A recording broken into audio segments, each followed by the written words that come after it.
हरे कृष्ण। तो आज हम पढ़ रहे हैं श्रीमद् भागवतम दशम स्कंध प्रथम अध्याय श्लोक क्रमांक 40। व्रजं तिष्ठन् पदैकेन यथैवैकेन गच्छति यथा तृण जलौकैवं देही कर्म गतिम गतः। अनुवाद एवं तात्पर्य श्रील प्रभुपाद द्वारा अनुवाद। जिस तरह रास्ते पर चलते हुए मनुष्य अपना एक पांव जमीन पर टेकता है और फिर दूसरे पांव को उठाता है, या जिस तरह वनस्पति का एक कीड़ा पहले एक पत्ती पर बैठता है और फिर इसे छोड़कर दूसरी पत्ती पर जाता है, उसी तरह जब बद्ध जीव दूसरे शरीर का आश्रय ग्रहण करता है तब पिछले शरीर को त्याग देता है। तात्पर्य: यह विधि है आत्मा द्वारा एक शरीर से दूसरे में देहांतरण की। मृत्यु के समय जीव अपनी मानसिक अवस्था के अनुसार सूक्ष्म शरीर द्वारा, जिसमें मन, बुद्धि तथा अहंकार सम्मिलित हैं, दूसरे स्थूल शरीर में ले जाया जाता है। जब उच्च अधिकारी यह निश्चित कर देते हैं कि जीव को किस तरह का स्थूल शरीर मिलेगा, तो उसे बाध्य होकर उस शरीर में प्रवेश करना पड़ता है और इस तरह वह पिछले शरीर को स्वयमेव त्याग देता है। जो मंद बुद्धि लोग देहांतर की इस विधि को नहीं समझते, वे यह मान बैठते हैं कि स्थूल शरीर के समाप्त होते ही जीवन हमेशा के लिए समाप्त हो जाता है। ऐसे लोगों के पास मस्तिष्क होता ही नहीं जिससे देहांतरण की विधि को समझें। संप्रति हरे कृष्ण आंदोलन का काफी विरोध हो रहा है। इसे मस्तिष्क धुलाई आंदोलन बताया जाता है, किंतु वास्तविकता यह है कि पाश्चात्य देशों के तथाकथित वैज्ञानिकों, दार्शनिकों तथा अन्य नेताओं के तनिक भी मस्तिष्क नहीं है। हरे कृष्ण आंदोलन ऐसे मूर्ख लोगों की बुद्धि को चेतन करके उन्हें ऊपर उठाने के लिए प्रयत्न कर रहा है, जिससे वे मानव शरीर का लाभ उठा सकें। दुर्भाग्यवश निपट अज्ञान के कारण ही वे हरे कृष्ण आंदोलन को मस्तिष्क धुलाई आंदोलन कहते हैं। वे यह नहीं जानते कि ईश भावनामृत के बिना मनुष्य को एक शरीर से दूसरे शरीर में स्थानांतरण करते रहना पड़ता है। अपने शैतानी मस्तिष्क के कारण उन्हें आगे गर्हित जीवन स्वीकार करना होगा और वे इस भौतिक जगत के बद्ध जीवन से अपने को कभी भी मुक्त नहीं कर पाएंगे। इस श्लोक में आत्मा के देहांतरण की स्पष्ट व्याख्या हुई है। हरे कृष्ण। तो अभी हमने श्रील प्रभुपाद का तात्पर्य पढ़ा और अब हम इस श्लोक के जो शब्द हैं उनको समझने का प्रयास करते हैं। तो यहाँ पर देहांतरण की जो प्रक्रिया है उसको अच्छी तरह से समझाया गया है।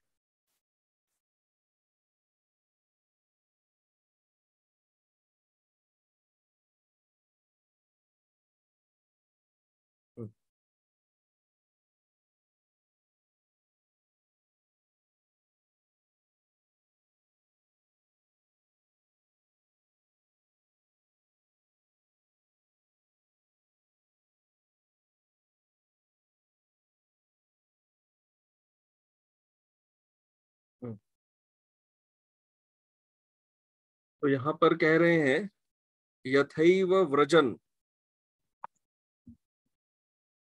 एक मिनट।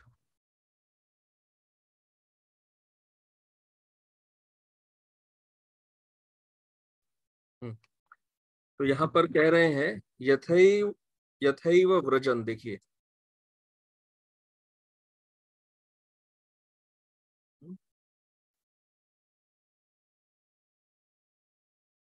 व्रजन। तो व्रजन यहाँ पर क्या है? चलना। यथैव व्रजन, जैसे मार्ग पर चलता हुआ। उदाहरण दे रहे हैं पिछले श्लोक में जो बात बताए थे कि पहले अगला शरीर ग्रहण होता है अर्थात तैयार होता है, फिर वर्तमान शरीर का त्याग करते हैं। तो उसको एक उदाहरण से समझा रहे हैं। यहाँ कह रहे हैं व्रजन, जैसे मार्ग पर चलता हुआ कोई व्यक्ति एकेन पदातिष्ठन। एकेन पदातिष्ठन, यहाँ पर एकेन पदातिष्ठन है कि पिछले पैर पर शरीर का भार धारण कर, पिछले पैर पे शरीर का भार धारण कर मार्ग पर आगे चलता है। कैसे? दूसरे पैर से। एकेन गच्छति, एकेन गच्छति अर्थात दूसरे पैर से चलता है। ये एक उदाहरण दे रहे हैं। प्रथम पंक्ति में एक उदाहरण है एक मनुष्य का, तो यहाँ क्या कहा उन्होंने, यथैव व्रजन, यथैव व्रजन अर्थात जैसे व्यक्ति जब मार्ग पर चलता है तो कैसे चलता है, पिछले शरीर पैर पर शरीर का भार धारण करता है, एकेन पदा तिष्ठन, एकेन पदा तिष्ठन, पिछले पैर पर शरीर का भार धारण करता है, और एकेन दूसरे पैर से गच्छति चलता है। और यहाँ पर एक और उदाहरण दे रहे हैं, जैसे तृण जलऊ का, तृण जलू का, तृण जलू का क्या होता है, जोंक, जोंक मतलब जोंक एक्चुअली जलू का होता है लीच, लीच, लीच प्राणी जो होता है वो समुद्र के तट पे पाया जाता है, वो खून चूसता है, व्यक्ति जो समुद्र में जाते हैं ना कई बार पैर में चिपक जाता है। तो यहाँ कह रहे हैं तृण जलू का, पेड़ में रहने वाला, तो वो तो हो गया आपका कैटरपिलर, अंग्रेजी में कहेंगे कैटरपिलर।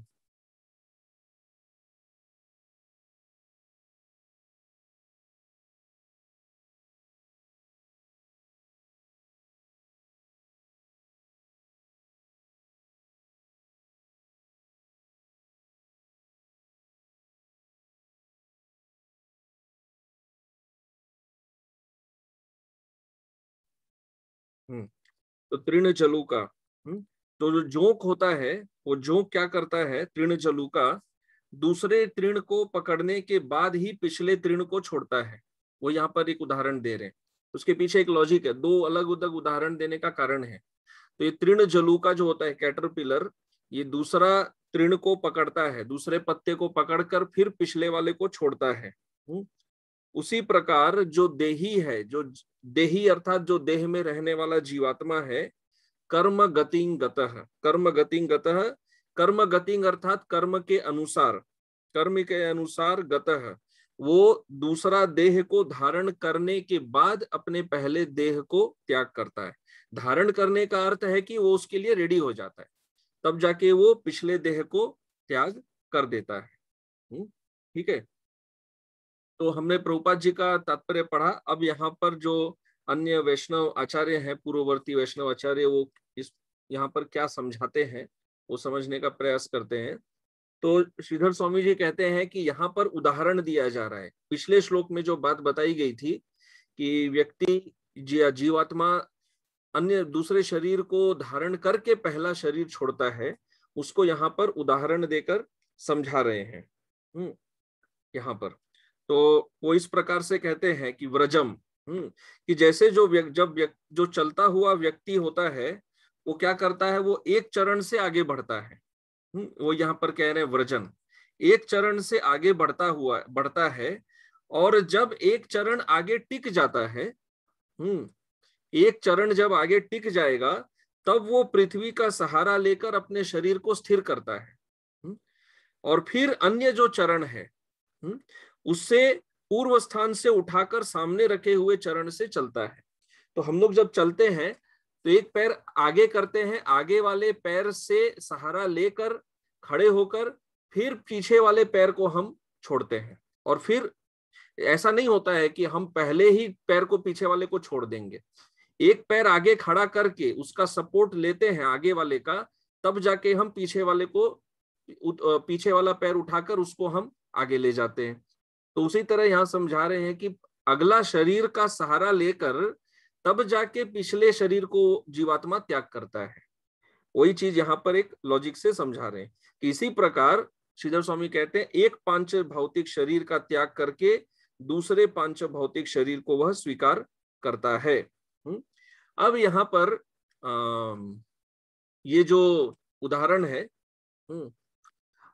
इसमें वसुदेव जी इस उदाहरण से संतुष्ट नहीं होते हैं। वो जो कंस को समझा रहे हैं, विश्वनाथ चक्रवर्ती ठाकुर इस तरह कहते हैं कि वसुदेव जी इस उदाहरण से संतुष्ट नहीं होते हैं। अच्छा, संतुष्ट नहीं होने का कारण क्या है? कारण ये है कि जिस जमीन पर चल रहे हैं, एक पैर को आगे सहारा लेकर फिर पीछे वाले को ऊपर उठाना, वो जमीन एक ही है, वो जमीन अलग अलग नहीं है। लेकिन जीवात्मा एक अन्य देह का सहारा लेकर पिछले देह को छोड़ता है।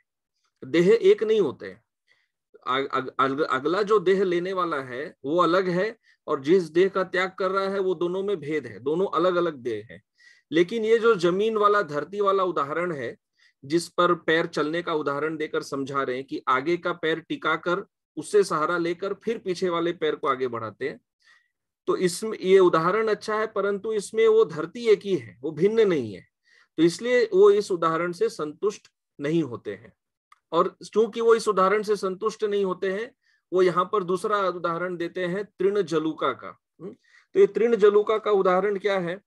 तो ये उदाहरण में समझा रहे हैं कि जो तृण जलूका, जो जोंक होता है, वो अपना आधा शरीर से आगे का जो तृण है उसका सहारा लेता है और फिर जाके पहले वाला जो तृण है उसका त्याग करता है।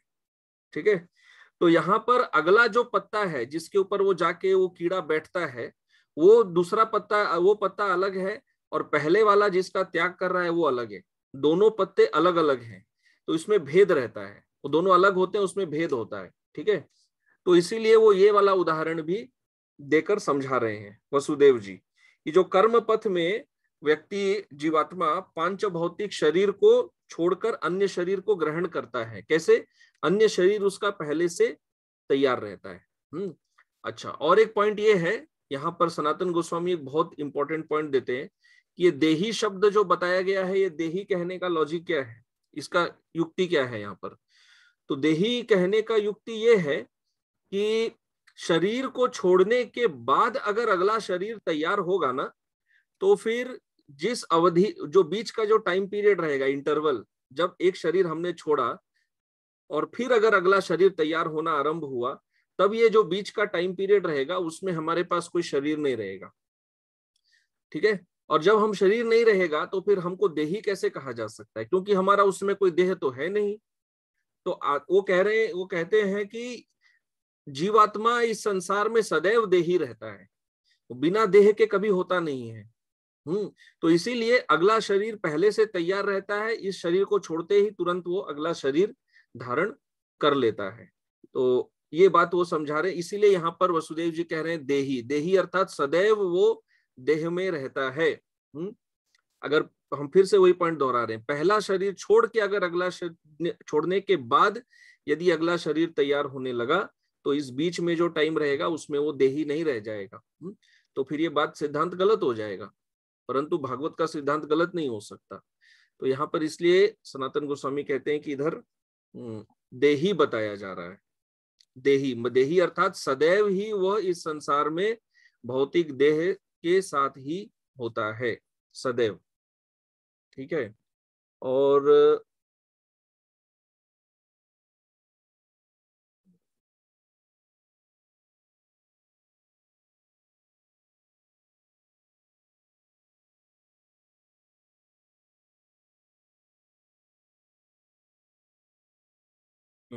विश्वनाथ चक्रवर्ती ठाकुर थोड़ा और डिटेल में कहते हैं। वो कहते हैं कि जैसे जो चलने वाला पुरुष है, वो आगे रखे हुए चरण पर कुछ देर टिके रहकर फिर दूसरे चरण को उठाकर आगे रखता है, वही पॉइंट जो आगे हमने चर्चा किया।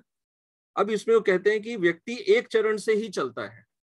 अगर हम ध्यान दें, हम कभी भी एक साथ दो पैर से नहीं चलते हैं, एक साथ कभी दो पैर से नहीं चलते, एक चरण टिकाते हैं फिर दूसरे से चलते हैं। एक साथ दोनों चरणों से यदि पूर्व भूमि को त्यागेंगे तो गिर जाएंगे ना, तो गिर जाएंगे। हाँ, कोई अगर कोई गेम खेल रहा है, जंप वगैरह कर रहा है तो अलग बात है, लेकिन जहां तक साधारण तौर पे चलने का सवाल है, व्यक्ति एक टाइम पर एक पैर से ही चलता है, एक साथ दोनों को उठाकर नहीं चलेगा।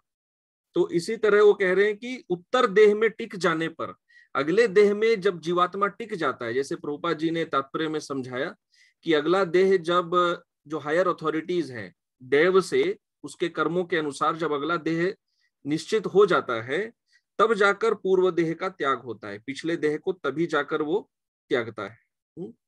और तृण जलूका के लिए वो कहते हैं कि तृण जलूका अग्रिम तिनके का सहारा लेकर पूर्व तृण को त्यागती है, आगे वाला तिनका का सहारा लेता है फिर पिछले वाले को त्याग करता है। तो इससे